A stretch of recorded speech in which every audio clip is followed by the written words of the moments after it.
brought to you by Silver Pumps. Top quality और consistent performance के लिए सिर्फ सिल्वर पंप नाम याद रखना। देखिए, पहली बात तो ये कि कभी भी कश्मीर के अंदर पर्यटकों को निशाना नहीं बनाया गया।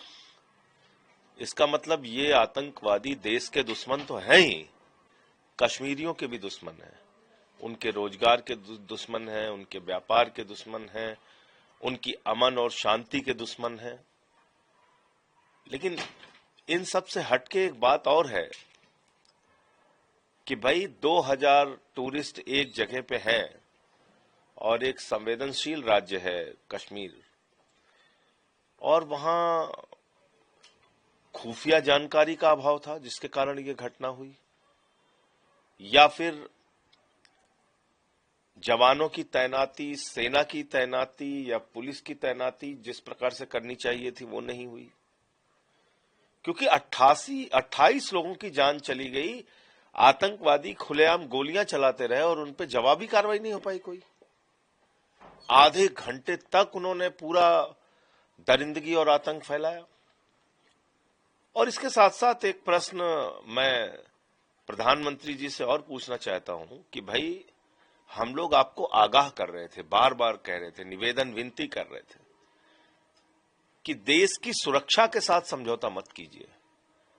राष्ट्र की सुरक्षा सर्वोपरि है, राष्ट्र के नागरिकों की सुरक्षा सर्वोपरि है। आपने 1,80,000 सेना के सैनिकों की संख्या कम कर दी। 3 साल तक आपने कोई भर्ती नहीं किया। उसके बाद भर्ती शुरू की तो 4 साल के सेना के जवान आपने अग्निवीर बना के भर्ती शुरू की, जिनको कोई भविष्य नहीं दिया आपने, कोई गारंटी नहीं दी कि कोई उनके अंदर कैसे एक कमिटमेंट पैदा होगा, उस बात का कोई इंतजाम आपने नहीं किया। तो मुझे लगता है कि ये बहुत दुख की घटना है, दरिंदगी और आतंकवाद की घटना है। पूरा देश इस पर एकजुट है। और मैंने देखा तस्वीरें कि वहां के स्थानीय लोगों ने भी निकल के कैंडल मार्च किया, अपना विरोध दर्ज कराया। और अब काम है केंद्र सरकार का, अब काम है मोदी जी का, अमित शाह का। उनको निर्णय लेना है कि इस आतंकवादी घटना का जवाब कैसे दें।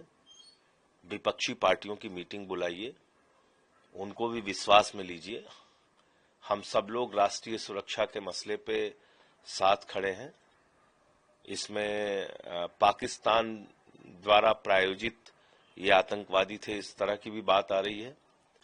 तो इसलिए इसका जवाब उन्हीं की भाषा में दीजिए। आतंकवादियों को उनकी ही भाषा में जवाब दे सरकार, ऐसी हमारी मांग है।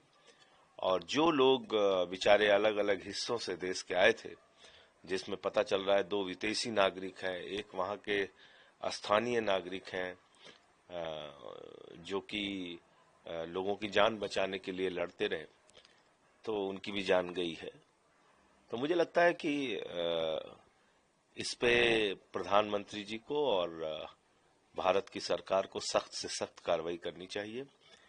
और कहां चूक रही इसकी जांच जरूर होनी चाहिए। मैं फिर दोहरा रहा हूं, राष्ट्र की सुरक्षा में पैसा, रुपया और खर्चा नहीं देखा जाता है। पेट काट के लोग देश की सुरक्षा के लिए आपके साथ खड़े हैं। आप ये सेना की संख्या कम करना और ये अग्निवीर के नाम पे 4 साल की नौकरी देना, ये सब बंद कीजिए और पुरानी बहाली सेना में बहाल कीजिए।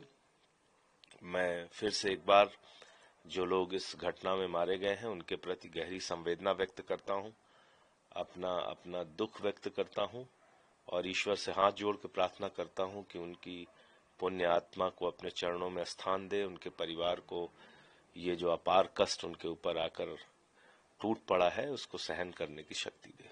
हालांकि एक तो बड़ा सवाल सर ये भी उठता है कि कहा जाता है आतंकवाद का कोई मजहब नहीं होता, लेकिन जिस तरह से वहां लोगों से उनका मजहब, उनका नाम पूछा गया, उसके बाद उनकी हत्याएं की गई।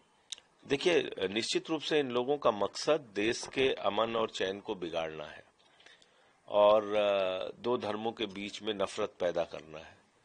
और इसी के कारण ये काम किया। लेकिन उसमें से कुछ लोग ऐसे भी हैं जिन्होंने इनका मुकाबला किया और अपनी जान गंवाई। हुसैन का नाम सामने आ रहा है, जिसने लड़ाई लड़ी और कहा कि ये हमारे मेहमान हैं, इनके ऊपर आप गोलियां नहीं चला सकते। लेकिन ठीक बात आपने कहा कि आतंकवादी जो है उनका मकसद क्या है? इस देश को तोड़ना, इस देश में नफरत फैलाना, इस देश में दो धर्मों के बीच खाई पैदा करना। तो उस उद्देश्य से, और पाकिस्तान क्या चाहेगा?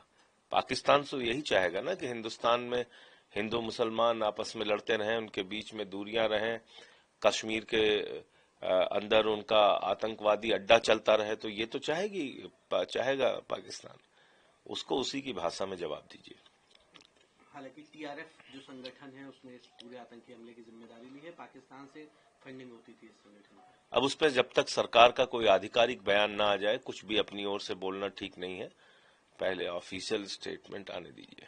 आखिरी सवाल रहेगा, अमित शाह जी मौके पर पहुंच चुके हैं, सुरक्षा बैठकें कर रहे हैं, लोगों से बातचीत कर रहे हैं। अच्छी बात है। पीएम भी 2 दिवसीय सऊदी के दौरे पे थे, वो भी वापस इंडिया। ठीक बात है। और मैं तो यही कह रहा हूँ ना कि इसके बाद आप सभी दलों के लोगों को बुलाइए, सबको विश्वास में लेके आगे की कार्रवाई कीजिए। आतंकवाद का जवाब उन्हीं की भाषा में देना चाहिए।